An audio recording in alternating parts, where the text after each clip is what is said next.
Hello, it's Doug from Behind Closed Doors, and today I'm going to be reacting to Andrew Tate versus Therapist Round 2. And I reacted to a video that they spoke on with regards to heartbreak. It was one of my most favourite videos that I've done, actually. So I'll leave a link in the description below or above or wherever. So let's get into this. Ready to break the internet, friend? How are we going to break the internet? You said you wanted this to be impactful. So this is David Sutcliffe. I like David Sutcliffe in the same way that I like Andrew Tate. I think they're both cool guys. I would prefer to see it with Andrew Tate with Jordan Peterson. I think that could be actually a pay-per-view event. I think a lot of people want to see the conversation. The similar setup as this, but with Jordan Peterson interviewing Andrew Tate. Because I'm sure this guy, David, is very capable, but I think just because of who Peterson is and the marketable name, that would really break the internet. And also there's history there. And it seems like they have a little bit of beef, especially where a certain Michaela's involved. That's the point. Michaela Peterson's dropped a video with Piers Morgan. I haven't even seen that yet. I've got to have a look at that. It's all happening at once. And I'm doing this in the middle of the night in between working all day. So you're very lucky to be able to get this video, this reaction video.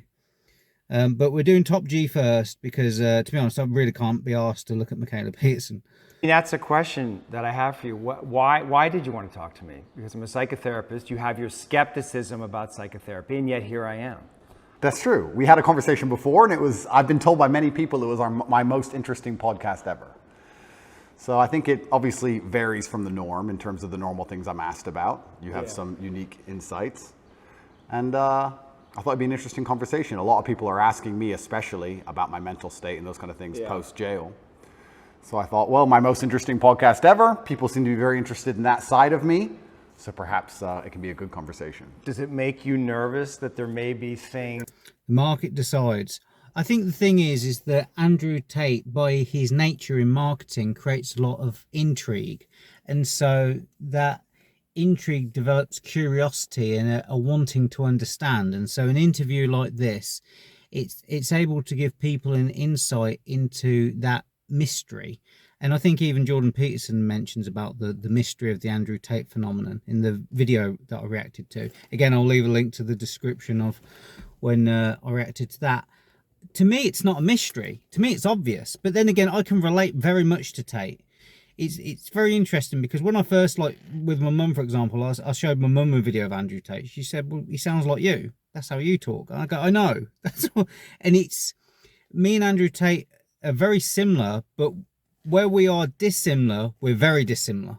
So this would be very interesting for me to watch. Are you nervous that there may be things that you don't know about yourself that I'm going to try to reveal to you? I know everything about myself, my friend. You know everything about yourself. I believe that I have an intimate grasp of all the things about myself which matter, which allow me to compete. Right. So there may be things I don't know, but I'm not sure if I particularly need them.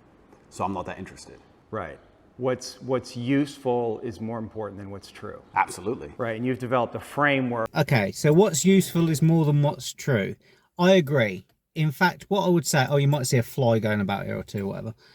We don't see truth. We are unable to see truth. All we're able to do is perceive fitness functions and fitness payoffs. And there's a book by Donald Hoffman called The Case Against Reality. And I highly recommend Andrew Tate, David Sutcliffe, if you're watching this, or anybody else that's interested in the nature of reality and human psychology, is to read The Case Against Reality by Donald Hoffman. And he's also done scientific papers on it called Objects of Consciousness and all that kind of stuff. It's fascinating. I'm not going to get into it because this is a very long video. But basically, and even Tate, Andrew, like, this is his brand because he sells fitness essentially, and fitness beats truth. Like, it's the survival of the fittest, not survival of the truest. And what is fit is what is useful, and that's what women are selecting for when they're sexually selecting. And women are part of sexual selection as part of evolution by natural selection and evolutionary game theory. You've got that in as well. So there's a lot of stuff to go into here. I'm not going to go into all of it, but I agree so far. What I'm going to do, I'm just going to go through the points here where I agree and disagree and why. And I want to help contribute to this conversation so that if I can add something more useful, then I will. Work of thinking about yourself and thinking about reality that's been incredibly effective for you. Completely. Right. What's useful is more, you nailed it. What's useful is more important than what's true. This is an old argument of mine, but I think we discussed it in the last podcast, and I'll say it again. When I say I don't believe in depression, nobody can convince me to believe in depression. That's not a matter of discussing whether depression is real or not. That's a matter of me accepting that my mental model for going through life is more effective if I don't believe I can become a depressed person. Yeah. I don't believe in depression, so I can't be depressed, so that allows me to be more effective. It's not a matter of sitting there going, well, maybe it's true, maybe it isn't. I don't believe in it, so I can't catch it. You shape your own reality through the conviction of your thoughts. There's a book, The Medicalization of Everyday Life, I believe, and there's several other books. Again, I'll leave links in the description and stuff because I can't recollect them off the top of my head.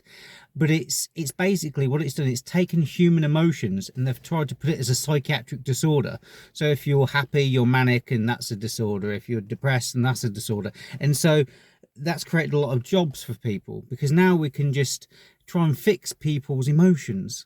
But really, emotions are like the weather. They're very fleeting. They're like a passing cloud. They're here one day and gone the next, and they're very temporary. And also there's another thing with the personality tests. I think it's called Ocean or something, and I've taken it, and I'm very high in neuroticism. So Andrew Tate strikes me as somebody that is lower in neuroticism than I would be. So we're just, by our own default nature of personality, going to react to the world differently. In the same way that if somebody is born a different height, or somebody is born with a different type of intellect, or a different sense of humour even. So what works for one person doesn't work for another person. Your beliefs and the words that you use. Why else would you adopt any kind of mindset unless it's designed specifically to make you competitive and make you win? You install the software in your mind, right? So if I'm going to install software... I agree with him. I just changed the word competitive to adaptable. And I think the word adaptable incorporates competition and competitiveness. I think adaptable is a much more adaptable word to use. And again, this is where you get back to evolution by natural selection, fitness and adaptability. So it's the survival of the fittest, and the fittest is the most adaptable and useful. And you have a hawk and dove strategy, and a hawk and dove strategy are dependent on the environment. So this is why I would say adaptability is more important. You install the software in your mind, right? So if I'm going to install software in my mind. Install it? The way he talks about it, like installing software in the mind, this is reminiscent of neuro-linguistic programming developed by Richard Bandler and John Grindler, and popularized by people like Tony Robbins and Paul McKenna. Also in the UK, like Darren Brown has done like mind control stuff, because he talks a lot about the mind in this. And I was a magician for 25 years, and I'm just getting back into magic now. And a lot of that is hypnosis and mind control. And I had a YouTube channel called Altered Perceptions, and it's all about how you perceive reality, is how you're creating reality. And it's based on the story that you tell yourself. And one of the most beautiful questions I've ever heard is, who would you be without your story? Well, I've tried very hard to create it. Right, because wasn't it installed by your upbringing? Wasn't it installed by your mother and your father in some way? Good question. Before you were conscious, while you were just a developing child, like something got programmed into your psyche that has to have an impact on you. And those things can't necessarily be known because you were at such a young age. Absolutely. We're all programmed to some degree. I agree with you on this so far. I don't think anybody can escape programming, whether it's society, whether it's a television show, whether it's the people around you, peer pressure, whether it's a religion. We're all programmed to some degree. That's absolutely not really true. So that's just the mindset I've installed, and it's allowed me to be competitive. And I believe, personally, my personal beliefs are that life as a man is hyper competitive, and whatever software you have in your mind should be designed to make you as competitive as possible, and you shouldn't be believing in absolutely anything else. So I've tried very hard to make sure all of my worldviews and all of my experiences and everything is curated and aimed in a direction which is going to allow me to be a fearsome competitor in all realms of human endeavor. I agree with what Andrew Tate said. And I know he sells a course called Iron Mind, and it helps like people, develop this mindset that he has. The thing I'll say about Andrew, and this isn't a criticism, this is a contribution which may be helpful if people are watching this, or if even Andrew's watching this, is that I believe he can keep the same rigidity without portraying it with the same tenacity. Whenever I have a problem or an issue or something I can't figure out, I do the work. And the work is a practice, it's a meditation, and it's self-analysis.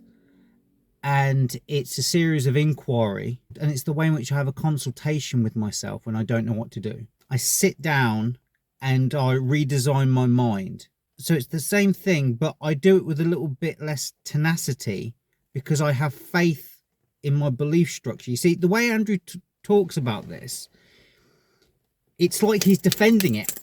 It's like, because he's a fighter by nature. Again, this is where the characteristics come to. He's fighting for his right to argue and to hold his stance and to not be penetrated and aikido his way out of it. But if you have faith in what you believe in, you don't need to do that because the ground will hold you. You don't have to believe in gravity for it to hold you to the earth. You don't have to go around saying, I believe in gravity. Like, who you're trying to convince? If it exists, then you don't need to convince anyone of it. Like, I think sometimes he tries, and, you know, I can't even begin to imagine the position that he's in. He's constantly having to defend himself.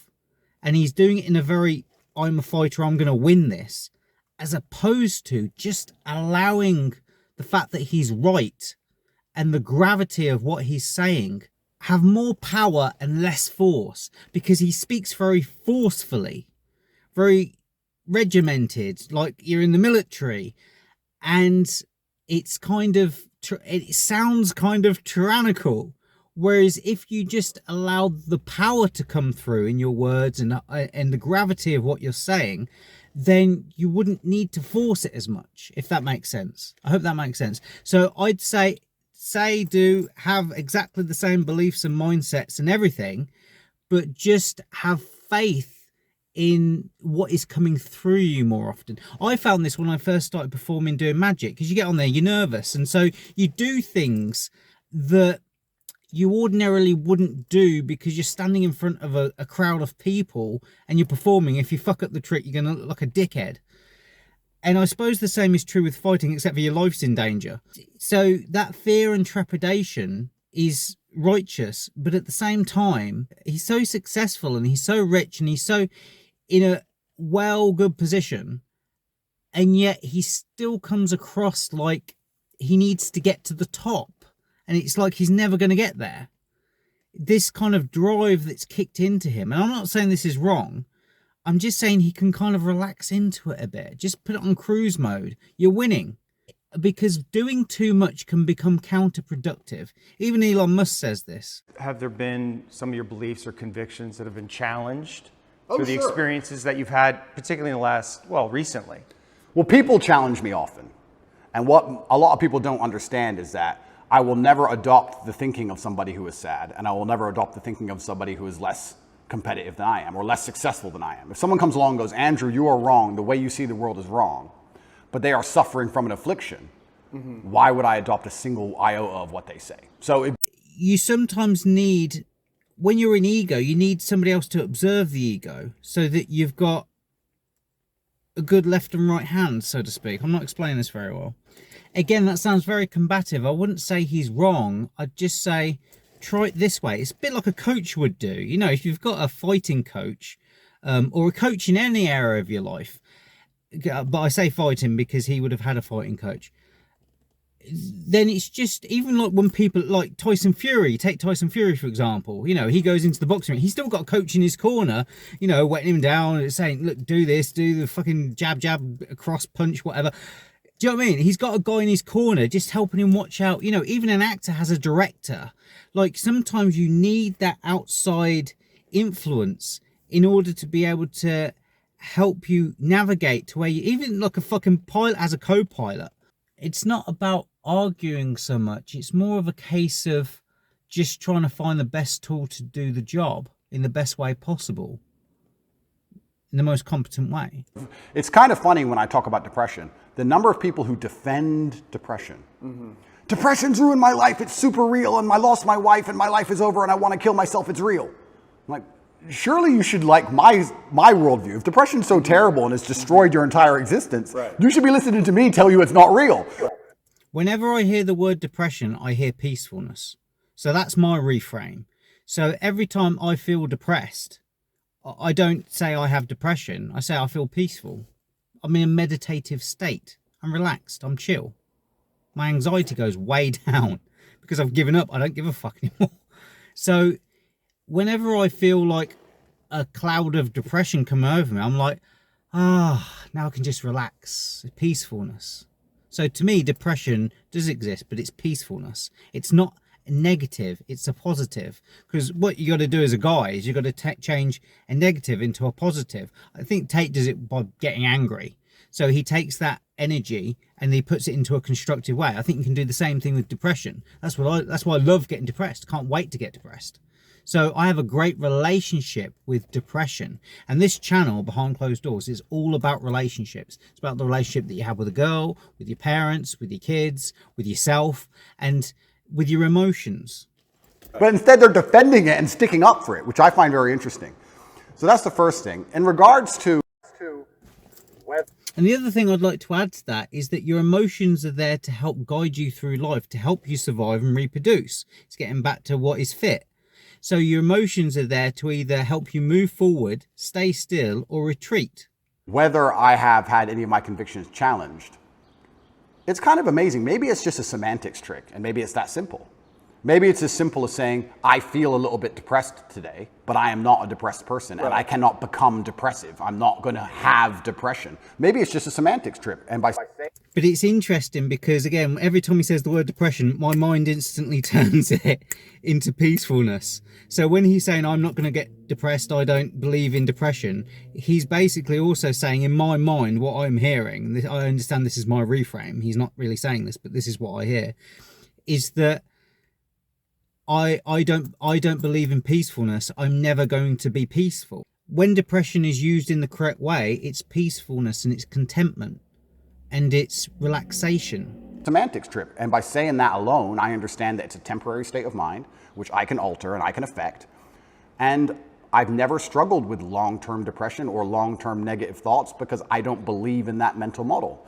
I think that your mind, like I said, it's software, it's programmed in, and they say inside the Matrix or in every single video game, there are boundaries and there are limits. There are certain things you can and can't do. And I don't believe my mind can be put in a state of permanent negativity. I don't believe in that. I don't think it's possible. So it just doesn't happen.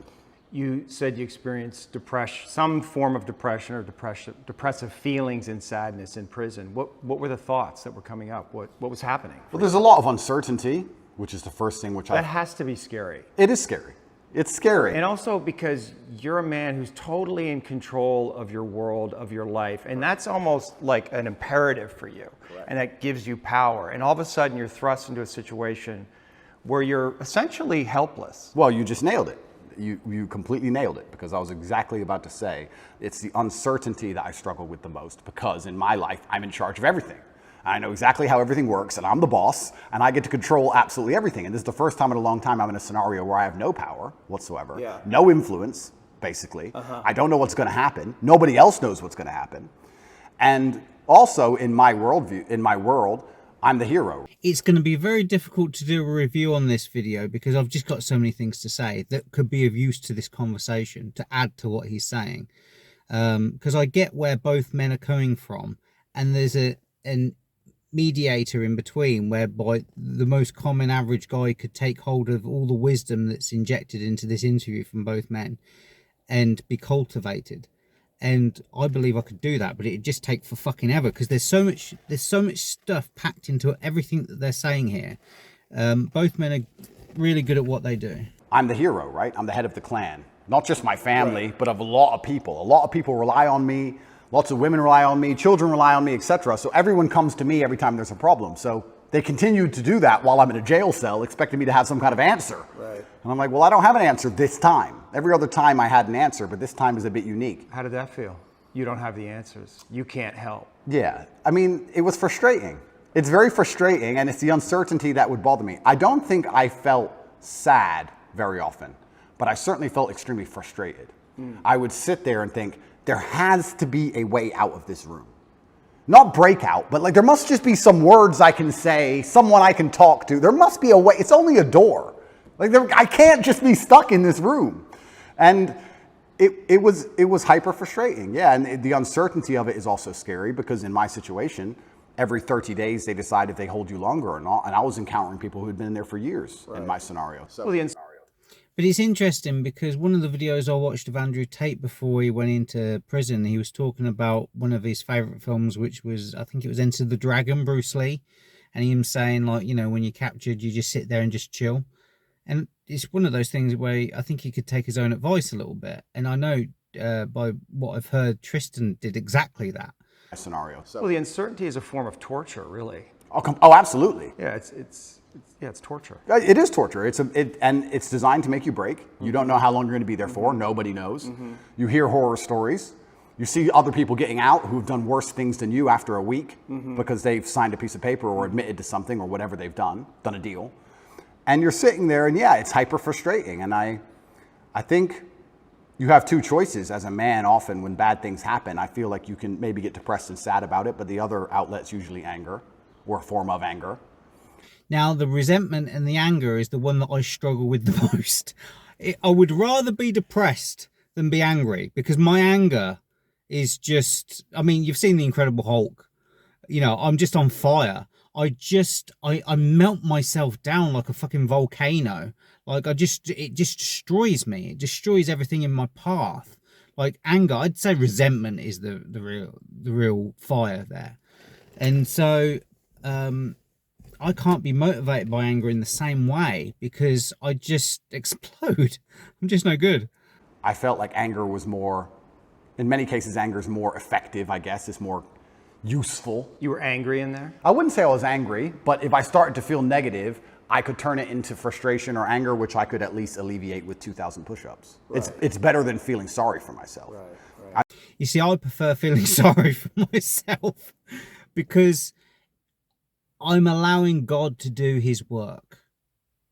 So I'm not getting in the way. I'm not using my mind or my thinking to get in the way of God doing his work. I feel like if I had to choose one of the two outlets, deciding to use controlled anger was more beneficial than sitting around feeling sorry for myself. I don't ever believe in moping. I think controlled sadness works for me. But again, I think that's just because we're two different personality types. I'm high neuroticism, so sadness is great for me because it really cools down my neuroticism.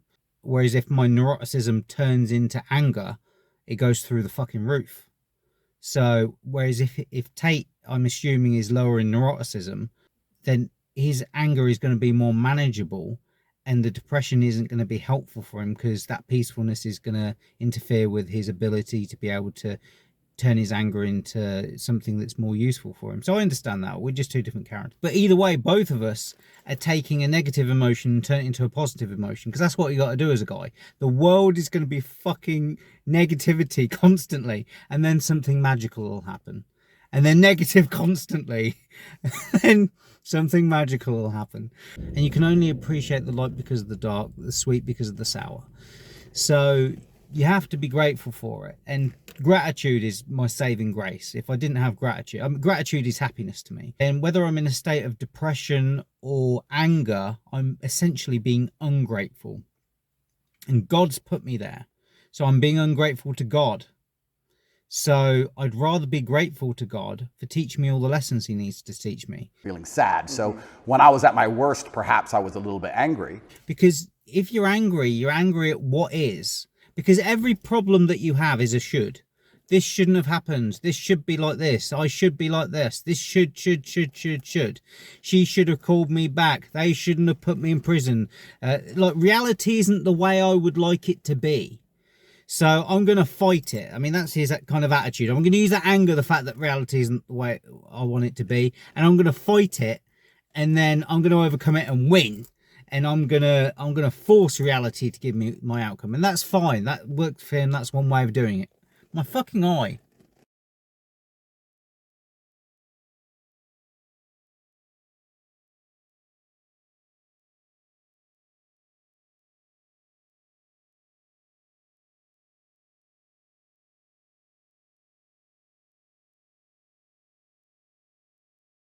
Whereas I like to look at it sometimes as where is reality trying to help me and teach me where I need to go next.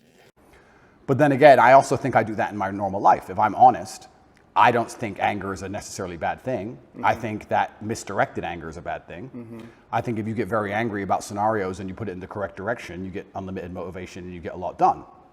The water behind the dam it can be destructive, but if it's pushing through the turbine, it powers the town, right? So if I wake up and I go, I want more money, if I can get pissed off enough about it, I can do 36-hour workdays, right? So there's nothing wrong with.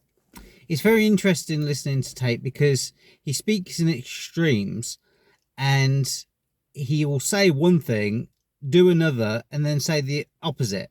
So you never know where you stand with him. It's probably part of the intrigue. And he says all with conviction, so you believe him all constantly. So when he says, like, you know, you get unlimited motivation, and then in another video I say, like, you know, I don't need motivation. I think if you get very angry about scenarios and you put it in the correct direction, you get unlimited motivation and you get a lot done. Motivation is not a real thing. You are never going to be permanently motivated to do things that you don't want to do. People who train every day don't want to train every day. They are not motivated to train every day. They are something else. Motivation is the wrong word. They are not motivated. They are disciplined. I think if you get very angry about scenarios and you put it in the correct direction, you get unlimited motivation and you get a lot done. You're not always going to be motivated. The idea that you need to be constantly motivated shows how weak your mindset is. I don't need motivation to go to the gym. And you get unlimited motivation and you get a lot done. I don't believe in motivation, inspiration. I don't believe in that crap. I don't believe that you need motivation to get things done. It's very interesting listening to him. So, like, even in this interview, you can always pick up on inconsistencies between what he's saying. But I don't like to pull it up too much because we all do that. We all have conflicting worldviews. Sorry, my eyes are really fucking me up at the moment because this fucking light that I'm using. And I've got dry eyes because my body needs to sleep. Anyway, enough about my vision. Let's get back into the video. This uncontrolled anger, I think, is a problem. Right, anger can be used as a fuel and it's necessary. And from my framework, anger sometimes is a mask for pain. I'd agree with that. So did you experience pain in there? I know pain is a kind of an abstract word, but was it painful for you? Like, I want to know about your pain. Yeah, it's strange because I'm being as honest as possible. It's strange because I had this instilled sense of duty. You see, I like Andrew when he's like this because he's being reflective and he's contemplating and he's being himself because he's exploring new territory because he's having to think. He's not just running on set scripts and models that he's habitually instilled in himself, whether it's through fighting or through his mindset or whatever, or through the speeches that he gives. I think Andrew has different roles for different goals. So when he's doing his podcast, he's Mr. Producer. When he's doing his singing rap career, he's Mr. Plenty. When he's fighting the Matrix, he's Top G. So like he has all these different identities that all fall under the Tate brand, and he has conflicting characters within them, but they all unify underneath, if that makes sense. Where even though I'm in a jail cell and I can't leave, and even though I'm cripplingly bored, I don't feel like I had time to feel pain, or I didn't feel like I had time to be a victim. You had nothing but time. No, I didn't have time. What are you talking about? And this isn't just with Andrew, this is with me, this is with everybody. Everybody's got this, David's got this, everyone's got multiple characters within inside of them. We're a community of people. We've got an infinite amount of people within inside of us. Even the brain is split into two hemispheres linking the corpus callosum, I believe it's called. One side of the brain is an atheist and the other side believes in God. In fact, the left side and the right side of the brain can't communicate with each other in the same way because they're completely different personalities. So we are complex because we're both. Because everyone outside still relied on me. So when I would get on the phone, people would say, is that avoidance though? I don't know. Do you keep busy? Do you avoid your feelings by keeping busy, being on the computer all the time? All the things I had to do still had to be done. Yeah, but all the things that he has to do, he's taken upon himself. So he's still like, in answer to this guy's question, I don't think Andrew is avoiding. He's actually tentatively going through his life and taking care of everything. So he's not avoiding. I think he comes down to just boredom. I think he's bored and he likes to keep himself entertained. And he likes many things to be getting on with so that he can feel useful and be occupied. Else he'd just get bored. Unfortunately, I was born with a mind that is hard to occupy, and I find everything boring. I find the cinema boring, I find clubbing boring, conversations, family dinners, festivals, holidays, all the crap that everyone enjoys bores the life out of me. The only thing that keeps me mildly entertained is something which is so dangerous that I'm scared. The only way I can explain it, to try and make it make any sense, is that if I'm not doing something which is either extremely difficult or extremely stressful, I'm in a perpetual state of crippling boredom. And I remember growing up when I was a kid, and just two things that I'd say the most in my life as a kid: I'm hungry and I'm bored. They're the two things I'd say all the time. Whereas now I can eat as much as I fucking like, and I can entertain myself as much as I like, because I'm a free adult. The difficulty's been increased. And when I would get on the phone, we wouldn't discuss how I'm feeling. I'd be worried about how everyone else is. They'd be like, how are you? Yeah, I'm in jail.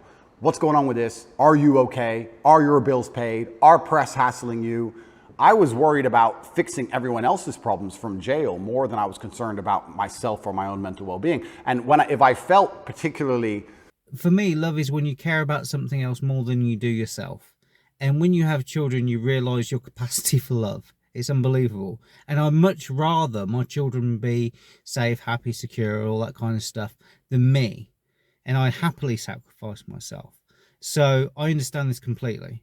And the same with other people that I love in my life, not just my children. When I say pain, pain's is an awkward one. I don't know if I felt pain because I don't feel sorry for myself, and I've developed this mindset of such absolute accountability that even though what happened to me I believe was unfair, and even though I'm completely innocent, I didn't think, why? I didn't think, why is this happening? I didn't think, why me? I didn't think, oh, this is unfair. Like, none of these things crossed my mind. I was like, this is garbage. However, you can't become the most Google man in the world without, with every light has a dark, right? Like, let's be realistic about this. Yeah. I'm thrown in a jail cell. Do I belong here? No. But am I here? Yes. I was pretty logical about it. And I was like, okay, I've got a lot of things I need to get done. And I would feel angry if I couldn't get them done. But I don't think I felt pain. Now, I'll admit I don't sleep very well since I've left. Why? I could admit Do you know why? I heard you say in one interview that you have nightmares. I do have nightmares, yeah. You see, that's the problem, because if you look at the guy, I forget his name off the top of my head, but I'll post a picture thing in Majiggy. He's got like hundreds of millions of pounds or whatever, and he spends about 2 million a year on his health. Brian Johnson, that's his name. And he said, you know, when asked, you know, what's the best thing you can do for your health, because he has huge amounts of data and he tries all these different things, he says sleep. He said it won't compromise on sleep. Sleep is the best thing that you can do for your health. So if your sleep's fucked up, then you're fucked up. And I had a sick child for many years, and I didn't sleep in years, and neither did he, and it almost destroyed me. It was it's a form of torture not being able to sleep. What are your nightmares about? I don't think they're about anything. I just have like almost like an adrenaline rush out of nowhere while I'm sleeping, and I shoot up. That might be a thing called exploding head syndrome. That's quite a common thing, but people don't talk about it because they don't know how to express it, and they don't know if they're going crazy. I've known a couple of people who have had it, and it sounds like a train is coming, and it wakes you up. So it's not necessarily a nightmare as such, because you're not having a dream, because just as you go from the waking state to the sleeping state, your body snaps you out of it. Exploded head syndrome. I bolt awake. No thoughts, no memories, no real visions. thoughts, no real story. Fear. That's fear. I guess it is, yeah. So so let's just, you know, your you know, the dreams are a reflection of the unconscious. And if you're having nightmares, there must be some unresolved fear that wants to get worked out. I believe so, but then also, I love the idea of that. Of having unresolved fear. That sounds like the most interesting thing in the world to me. If someone were to say to me, Andrew, take this pill and your unresolved fear will vanish, I would say absolutely and utterly not. That's not fun. The fun is there's something in my mind which I don't have complete control or complete understanding of yet, and it's not detrimenting my day-to-day life. Yeah, you need to develop an immunity to it. What doesn't kill me makes me stronger, kind of a thing. The adaptability again. Fitness. Really, okay, I lose a bit of sleep, but this sounds like an interesting journey. It sounds like I'm in a new level of the video game, and I've been thrust into a dark forest, and I get to do something brand new, and I'm really genuinely not worried about it. you're not, yeah, you shouldn't be worried about it. Where you are. I'm not worried about it, and I'm also not. Again, these are so many big topics what I'm going into, and I'm because it's such a long video and I've only got a limited amount of time, I'm just skimping through this. But Andrew Tate, I've heard him talk about lucid dreaming before, and again, this is something that I used to do, so I can kind of relate to it in a way. And if you lose your ability to lucid dream and have that control over that part of your mind, and then you go from that to, you know, not being able to sleep and get into that REM state, and not being able to create your reality in the unconscious, then that can be very troublesome over time. He's probably, because he's been out for, you know, a few months now, it's probably not so bad at the moment, but over a couple of years, if you don't sleep, it will fuck you up. And if you're somebody that likes control, even when you're sleeping, then your ability to not be able to control your environment, especially the environment inside of your mind, will eventually get to you. About it, and I'm also not like, oh, I need to fix this. I don't care. I'll have nightmares, and I'll wake up, and I'll either go back to sleep or I'll continue to work, and that's life. Maybe life will keep giving you situations in which you'll have to confront that fear to resolve it. Why would I want to resolve it? Well, because... I mean, if I'm really that tired, I'll sleep. No, but fear creates distortions in our mind, right? I mean, fear is the seed of evil, right? And so... I'd say not necessarily fear. Compliance mixed with fear. You know, you can feel the fear and not comply and say, no, fuck you, I'm not doing this. I'm not putting on the mask. I'm not going to drive that train. I'm not going to do this shit. So, yeah, I'd say fear and compliance. We want to know what we're afraid of, because if we block our fear, we're susceptible to bad actions, right? And fooling ourselves about what they are, rationalizing. So I would argue that it's actually vital for you in the position that you are in and the responsibility that you have to actually confront your fear in a very real way, which probably goes back. Yeah, because then you're making it into a more useful emotion and you're getting the most amount of value out of it. To your childhood. And you're also using the difficulty. Oh, did he just mention fucking childhood? I mean, your dad was, I mean, the haircut story, and I don't know if you want to talk about that, if you're willing, but that's it. You know, when I read that, I'm thinking about that little boy. It must have been fucking terrifying. It is, but I do think I had the best father on earth. I'm not disputing that. I mean, no one's dissing your dad there, Tate. You know, that's personal stuff. I don't like talking about people's family because I find it somewhat distasteful and disrespectful. But the nature of this interview, like, we have to talk about it because it's brought up. There's a lot of good that came from your father. I'm not disputing that your father was a good man. Yeah. When you say he could go from 0 to 100 like that for a little boy. Andrew Tate's father reminds me so much of my grandfather. It's scary. It's fucking scary. It is. But that fear has to be in you. You don't know what the fuck he's going to do. Yeah, completely. Yeah. But I think that's prepared me for life fantastically. And I also think the fear. But have you reached a limit? Have tolerance? You? Well, of the video game. I mean, you're facing all these charges. Yeah. Right? So something, and maybe this is what you need to go through. I mean, you're on the hero's journey. Yeah. Right? And this is inevitable in some way. But also along the hero's journey, you have to die to be reborn. That's true. And I agree with all of that. But if I'm genuinely, I mean, I psychoanalyze myself all the time, which is one of the main reasons I don't believe in therapy and psychoanalysis. You can't psychoanalyze yourself. Of course you can.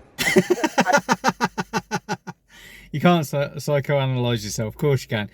I don't want to use the word psychoanalysis because I don't know enough about it because it's quite a deep topic. But in terms of just, you know, mental health care and, you know, analysing your situation and your mental health and giving yourself a better trajectory and all that, self-authoring, you know, Jordan Peterson sells the self-authoring program. So let's use the word author. You can author your own life. You can create your own story. You can, you know, make a narrative for your life and create objectives and tell yourself a better story so that you exist in a better reality of your life. And what I use is The Work by Byron Katie.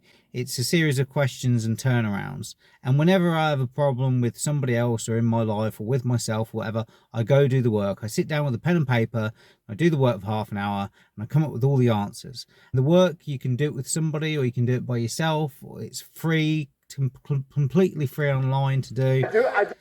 And I can't recommend it enough. And the work basically is, you get your negative thought and say, is it true? Can I absolutely know that it's true? What happens when I believe this thought? Who would I be without this thought? And then what's the opposite of this thought? And then do a load of turnarounds. So basically, you take your worldview that is negative and unhelpful and you just flip it round on its head. And all the blame that you're putting onto others, you absorb yourself. And it just flips your whole world view round so that the opposite comes into play. And that's where I get the question, which is, who would you be without your story? Because we see reality through the frame of a story. And so if you change your story, you will change your life. So I believe that you can self-author. I don't know about psychoanalysis because I don't know enough about it. So I don't want to talk about what I don't know about. I do it myself. You don't think that's hubris? No. You can know your own mind, that you don't need reflection from others to see yourself, that you can see yourself perfectly? I think that, no, I don't think I can see myself perfectly, but I think that life is a perfect reflection. But why not get help? Why not? Like, because then it becomes a crutch. I like the idea that I can rely on myself to fix myself. well, you have a coach. Is that a crutch? No, it's not, because he's teaching me something. What's the difference? That's fine, but like if I had an affliction, I would like to be my own doctor. And I think with your mind, you can do a lot of it yourself. And I think if you have a very strict framework and It's interesting because he says like birds of a feather flock together, you know, with the networking thing and all that. And he'll have a team for every other area of his life apart from his own mind. That's interesting. how you measure how successful you are as a human, and I do it through competence and achievement. I say, which mindset do I need to achieve as much as I can possibly achieve? Keep saying about, you know, if you're a lone wolf, then you're not going to be as successful than if you've got a network of individuals around you to help you. But yeah, he doesn't believe that when it comes to his mental health. Right. And I can measure that in real time. I can measure that in literally dollars and world championship title belts. I can literally measure the success. I'll say, okay, well then this is the mindset I need to have to be as successful as possible. Anything that's deviating me away from that needs to be addressed and concerned and dealt with, and I can do that myself. And I think the fear that if it's fear that's waking me up from nightmares now, it's just because I understand there's a very big apparatus, a very big enemy, which I cannot destroy and I cannot beat, coming to get me. So I do think that wakes me up. I think the fear is healthy. I think I'd be stupid to not be afraid. But I don't necessarily want the fear to go away because I have no problems feeling bad. Well, it's not about going away. It's coming into deeper relationship with it. And understanding that there's fear that's happening in real time, but there's also fear that may be in your psyche somewhere, in your body, that's connected to your history. And that may need to be resolved because otherwise you're projecting things out that you may not be seeing reality totally clearly. That's the thing, right? Like, is there a way that you're not... And also, if you're acting as if that is true, then you're going to manifest that in your life to a certain extent, you know, with that old law of attraction thingamajiggy. You know, what you focus on, you'll get more of, you know, because your brain can't process the negative. So if you think the Matrix is coming to attack me and I can't beat them, then that's what you're going to get. Or they're going to kill me. Well, that's what you're going to get because you're summoning it. So, and like Tate knows this, so I don't understand why he keeps saying things like this. I know why he's saying it because he's doing it as an out to protect himself because he wants people to know who he is and that he wouldn't kill himself. Way that you're not seeing things perfectly clearly. Well, then we go back to what I just said about perhaps that's true, but if I measure myself purely on competence and purely on achievement, whatever I think and whatever I'm doing is obviously fantastic. So I'm very happy with the mindset I have. And then we go into the argument, which is a level deeper, is am I supposed to be happy? Am I supposed to feel good? No, it's not happy. No, of course, but this is what I don't understand about. I'd say it's not a case of being happy. It's more a case of love. It's about seeing yourself as love and only having that to give away. I know that sounds very airy-fairy, but God is love. And if God exists inside of you, which he does, and he manifests through you, and love beats everything, but good triumphs evil. I don't understand about people, especially men in the world today. Why are they so worried about being afraid? Why are they so worried about... I was afraid every time I fought. Yeah. I fought anyway. Yeah. Like, I don't let fear guide what I'm going to do. I do what I'm supposed to do regardless of how I feel. So I don't see anything wrong with feeling fearful. I don't see anything wrong with feeling... Well, that feeling the fear and doing it anyway is courage. So, yeah. So there's nothing wrong with being afraid as long as you have courage. If you had no fear, then there would never be a courageous act, would there? Because you would never feel the fear. Anxious. All these things men are trying to get rid of. And I talk about men specifically. I gender this because I'm a man. I don't know how it feels to be a woman. But all these things that people are trying very hard to get rid of from their brains, I don't see why they need to leave. I will argue the point that if I feel anxious and pressured and stressed and fearful, I will get more done than if I was happy. I think if I was happy, I'd just be hedonistic and just wasting my time. I think that you get a whole bunch done with these negative connotations and negative emotions, and I think that life is suffering and pain, and you're here to go through it, and the sooner you get used to the taste, the more successful you're going to be. I have no interest in trying to change the flavor, my friend. The flavor of life is pain, and I will eat all of it. And it doesn't matter if they put me back in jail or not. I'm not sitting there going, how can I be happy in jail? I will sit in jail and say, yes, this sucks. It's supposed to suck. Yes, I'm not enjoying this. Yes, I'm anxious and paranoid. And yes, that guy might stab me. And yes, I can't sleep. And I miss my family. And this is what's supposed to happen to me. And this is how I become the best man I can possibly be. And I'm going to succeed regardless. You're very convincing. You're so good though, right? It's almost like I feel like you can rationalize anything, right? It's almost like a trick. Yeah, this is, again, it's so relatable. Like, this sounds, I've heard this, a lot of people say this about me all the time, because I just use logic all the time. I'm a very emotional person, which is why I need to be hyperlogical. So, you see, because I'm hugely neurotic. So then I need more of a structure to prevent my neuroticism from taking me over, and to turn that negative emotion of neuroticism into excitement and into joy, into love. Right, it's almost like a trick. Magic trick? Well, I am a magician. Sleight of mouth. There was a book by Robert Dilts that was Sleight of Mouth. Again, that goes into neurolinguistic programming, or sleight of mind. Language Aikido. you're really good at talking, you're really smart, and it's almost like any question you can turn and make it work for you, which is great. It's a skill, but there's also a place where there's the potential for self-delusion. Oh, absolutely. And I'm not even going to sit here and say that I'm not delusional to a degree. I'm not saying that self-delusion doesn't exist. We all are, right? Let me give you a very simple example. Let me try and use an analogy. I think the only thing better than having everything you want is not wanting anything. Well, that's the position I'm in. Right? So I have every car on this planet. I have 40 supercars. Most people want a supercar. I have 40. But there's that unique 0.1% of people who genuinely don't want one. I must be that person then. And I think that's more freeing than having everything you want, right?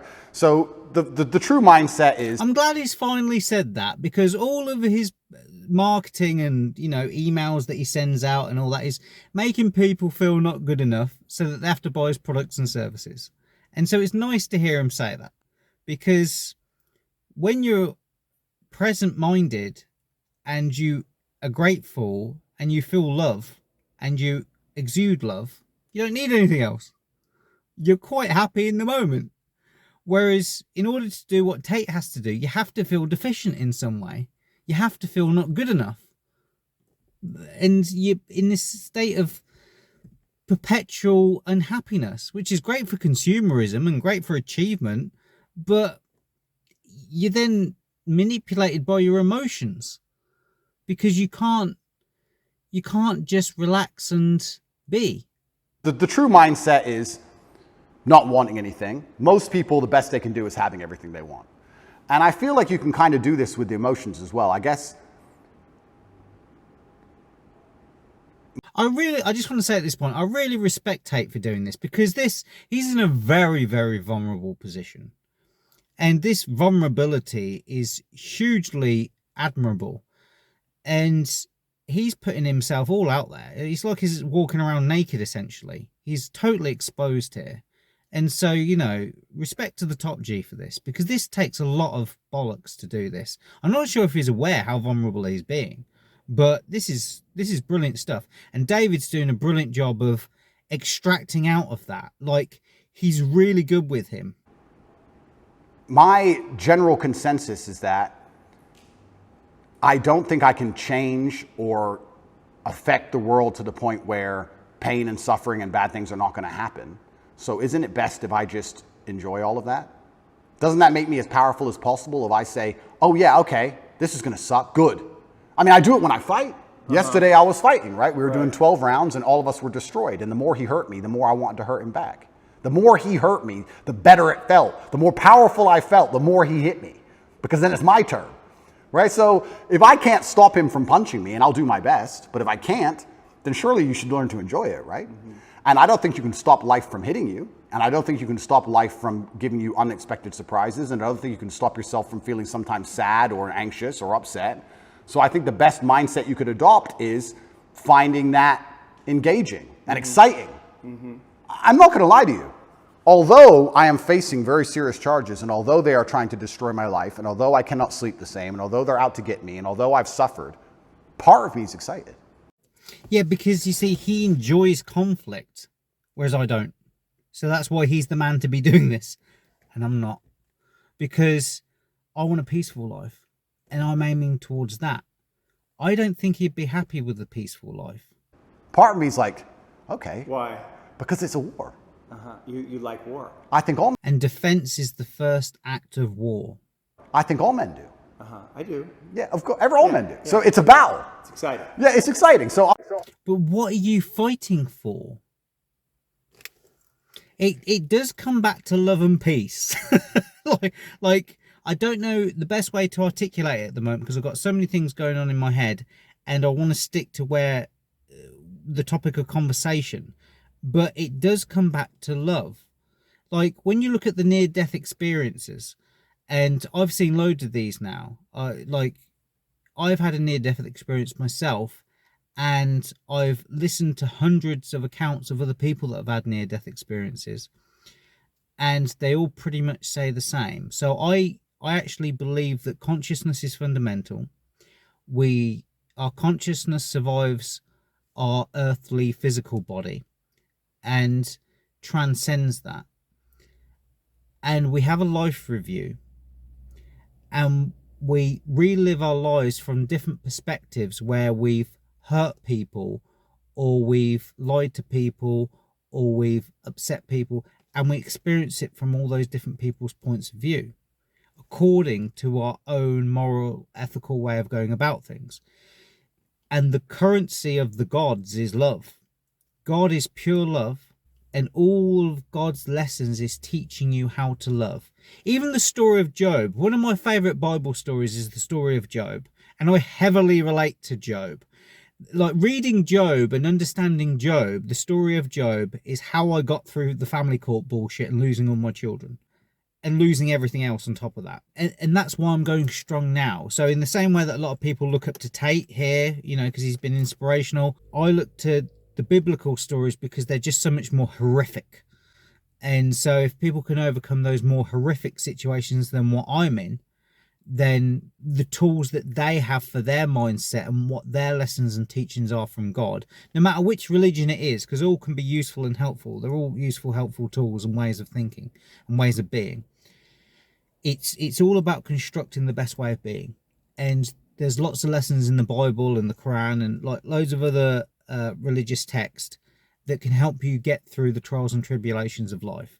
And so one of mine is Job. I like reading the story of Job, and there's a lot of wisdom in that. So God is teaching you to trust him and to love him, because it's important not to worship God, not to praise God in order to get something in return, because then you're trying to manipulate God.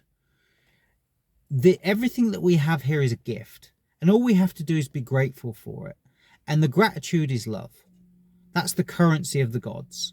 And all the messages that the near-death experiences get, go back and love people. And go back and be kind to people and treat people better. That is rewarded in heaven, in the spiritual realm. Not the amount of cars that you have. That's in the physical realm. And that's for your own ego. And ego is edge God out. So you've got God and ego. The ego is human and the God is the being. So you're a human being. So I think that Andrew Tate's next step is to master the spiritual realm. And I think he started to do that recently after his religious conversion from being an atheist into being a Christian, and now he's landed on being a Muslim. I'm not saying I'm glad it happened, because I'm certainly not. And I'm not saying I'm going to win.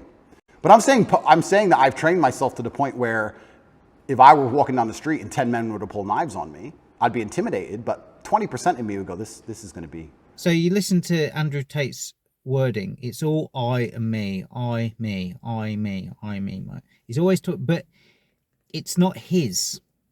It's the biggest illusion that you own anything, that you own your thoughts, that you own your body. It's scary.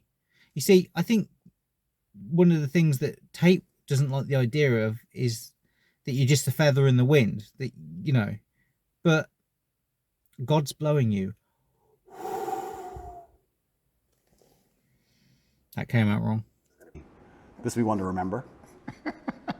Do you have a belief that you could take 10 men with knives? I have a belief that, yeah, I do. Mm-hmm. Because That's delusional. That's delusional. Yeah, but it gives me a best chance of possibly winning. No, running away would give you the best chance of course. possibly I'm not- winning, now, I'm and not- then coming back and being safe, and then serving out your mission. Of course, I would run away in that scenario. But if I had to you have a engage them, belief, there's if I had, yeah, Yeah, if he was trapped in a corner in a dark alley, yeah, and there's nowhere to go. if I had to engage them, Right.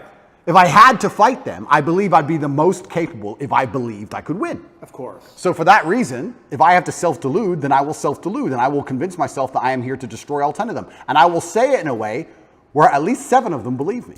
And that's the most important part sometimes about all of this self-delusion, is that a lot of other people start to believe what you say. And I'm not saying... Again, the way Tate speaks, it's important to remember that he's a fighter. And you know how fighters are, whether it's the WWF or boxing, all these sports, they're always having a go at their competitor. Oh, you're not shit, you're not worth anything, I'm gonna come January 24th, I'm gonna beat the crap out of you, da da da da da. Like it's fighting talk, do you know what I mean? So that's the nature of a fighter. He's a warrior. I'm literally a magician. So and these are all archetypes, these are Jungian archetypes. So everything requires integration. So this is why I'm contributing to this conversation. that I say bad things. If a man were to sit in front of you and say, I can rip your head off with my little finger, and he said it in the right terms, and he truly believed it in his heart, you wouldn't want him to try. As ridiculous as that sounds, you'd be like, he's kind of big, maybe. You see, I like Andrew when he's like this. Why can't he always be like this? Maybe. You know, it crosses your mind. So I think that, yeah, I have psychoanalyzed myself, even though I'm not officially, you know, certified. And I've decided that I can't stop bad things from happening to me. So instead, I'm going to enjoy bad things happening to me. And I'm going to build a mindset that makes me fearsome enough to succeed regardless of... By the sounds of what Tate's saying, this resentment that he has, he turns it the energy, but it ends up in rigidity, in a rigid, orderly structure, which is great, you know, because you need something to get you through life and to bolster yourself against the waves. But at the same time, adaptability is the opposite of rigidity. So again, this comes back to a fine point, a very fine point of competition versus adaptability. I'd still say it's more important to be adaptable than it is to be competitive. Yet the entirety of adaptability can't be confitted purely into competitiveness. How stacked the odds are against me. Yeah. And I appreciate your mindset, and it's well thought out, and it's useful to you. And you know, like Gary Kasparov, like when he's doing his games and analysing his games, again, he'll have coaches around him and teams of men around him to help him sort of like come up with the best strategies and stuff like that. And that's the spirit of what I want this video to be. All I'm trying to do here is add value and insight into this men's conversation here, because I think that the more ideas you can put into a bucket that have been proven to work, the better. Because then you've got more tools to use to be able to fight the Matrix. And I think that Andrew's fighting something which could take him out, and he needs as many tools as possible. Like Iron Man, you know, Tony Stark, you know, he just needs a more adaptable suit. You know, whenever he fly up and then the suit would freeze and then he'd fall back down to earth, well, next time he put it so that it didn't freeze. Do you know what I mean? It's that kind of a thing. So we all want to see Andrew do well here against the fucking Matrix. So we're all throwing as many ideas into the pot as possible, and then he can just pick one that suits him the best. so I'm just pushing up against the places where I think there might be contradictions. I like to hear it. Yeah. I like to hear it, but like I said right now, I'm not a coward. And I want to make this very clear. I'm not a coward. I don't care if I don't sleep again for the rest of my life. I refuse to take any fucking pill, and I refuse to sit and have my mind altered by anything I do not control. I don't care if I have nightmares for the rest of human time. What about God? This is where it's interesting. It'd be interesting to hear more about his relationship with God, Because is it free will? Is it your will? Is it Tate's will? Or is it God's will? Or is it God's will acting through you? And if so, how do you distinguish between God and your ego? In time. Right. As long as I'm in charge of my mind, I'm in charge of my life. If God decides that I don't need nightmares anymore, I'll fathom out how to stop it. If God decides I need to wake up in the middle of the night in a sweat, fearful or afraid they're coming to get me, then that's God's plan for me, and that's what I'm going to deal with. I'm not a coward. I'm not afraid of any of these things. I'm not afraid of feeling bad. I'm not afraid of anxiety. I'm not afraid of panic. This is one of the things I think a lot of men out there struggle with, is they're so worried and afraid of... I think he is afraid, but I think he's more courageous than he is afraid, if that makes sense. Of course you got... It's like if you go into a fight, of course he's going to be afraid. Else he's an idiot. And he's not an idiot. So, but he's just... It's feeling the fear and doing it anyway. And he's courageous. And again, you wouldn't have, unless he's going to say he's not a man of courage. But again, you can only have courage if you have fear. So again, it's very interesting listening to his model, because he'll say one thing and then say something else, and the two don't go together. It doesn't make sense. But that's because I believe that Andrew, the same as all of us, is a community of different people with different belief systems. Like I described earlier with the brain, that's just split into two. But it's then split into ones further down, because each emotion is kind of a spirit that inhabits you. And so the spirit of love and the spirit of resentfulness, or the spirit of depression, or whatever you want to call it, all the positive and negative emotions are have competing motivations, and they have different survival strategies. And we're here to survive and reproduce. So I believe that there's a lot of wisdom to be garnered from the emotions if you can control the emotion and harvest it, the wisdom from it. But we develop characters out of these emotions to be able to deal with the world.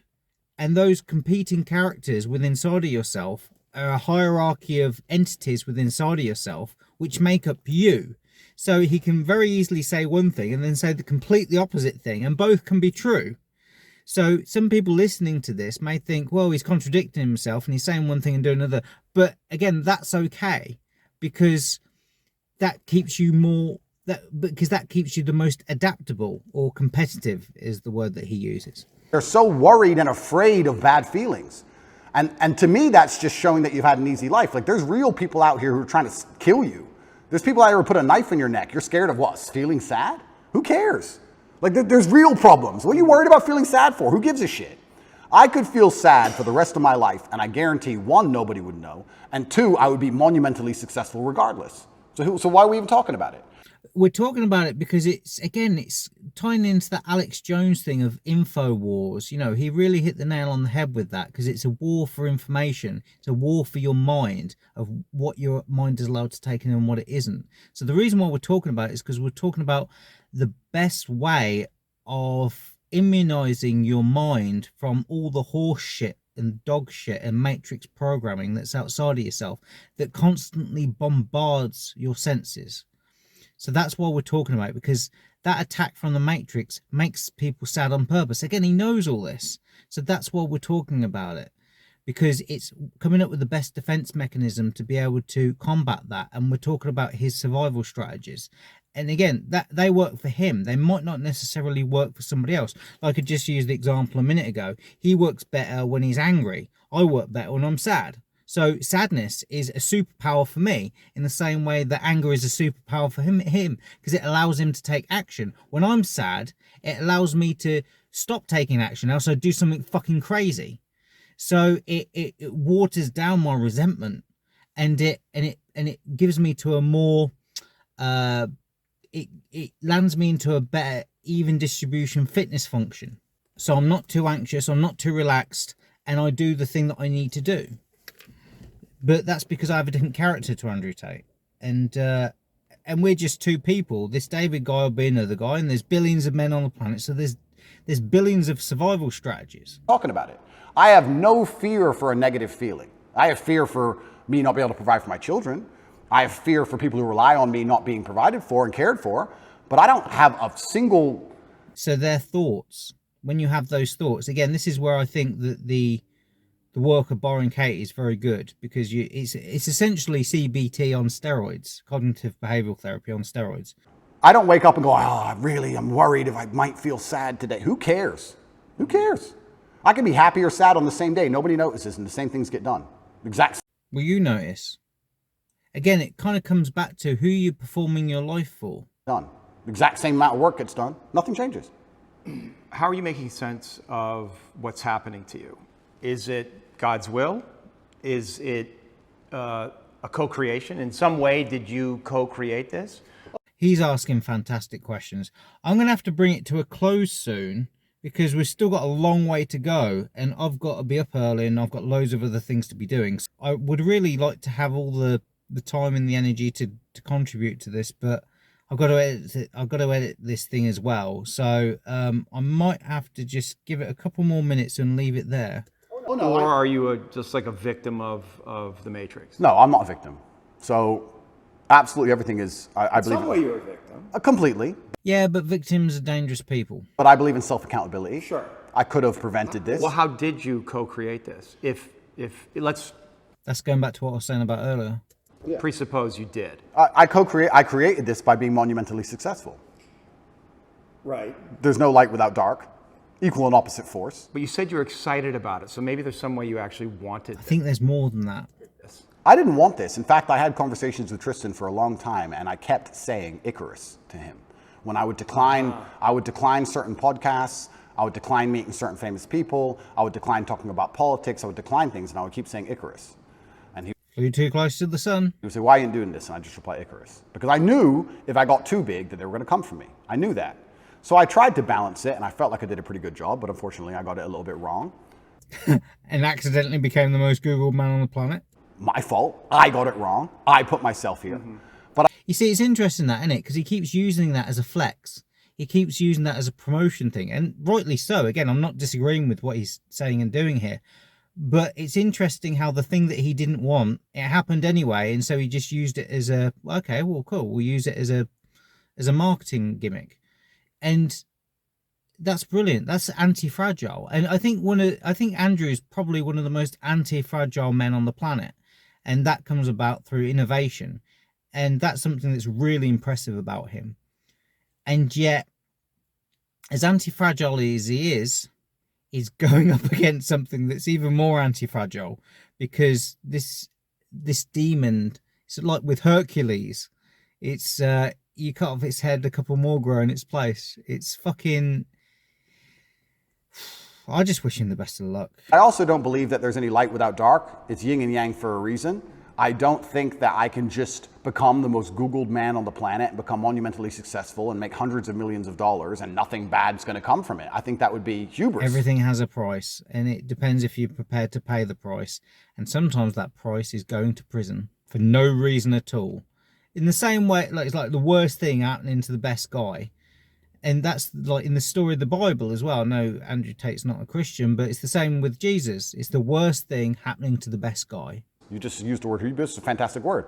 I think it would be stupid for me to sit there and go, I should be able to do all of this good and have a fantastic life, and there's going to be no repercussion in any form.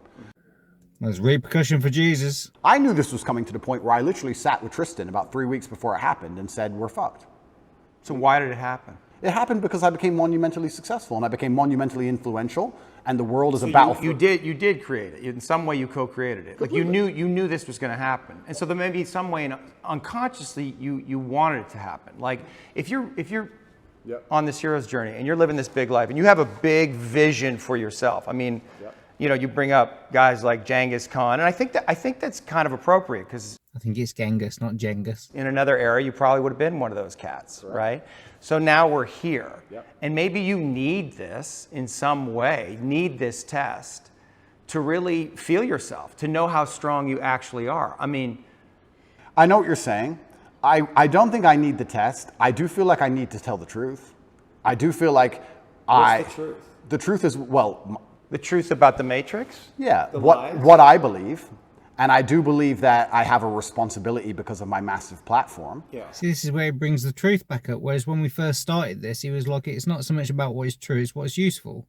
So again, I'm going to bring it to a close now. Before I close this segment of the interview, I just want to say I really do support Tate. I think he's exceptional and I think he's doing a great job. Since the day he was imprisoned, I was making videos defending and supporting him because I believe that what he's doing is a good thing. And I have a lot of respect for the fact that he's, like I said earlier, he's put himself out here to be all vulnerable and exposed. And, he trusts this guy, David, and David's doing a fantastic interview here.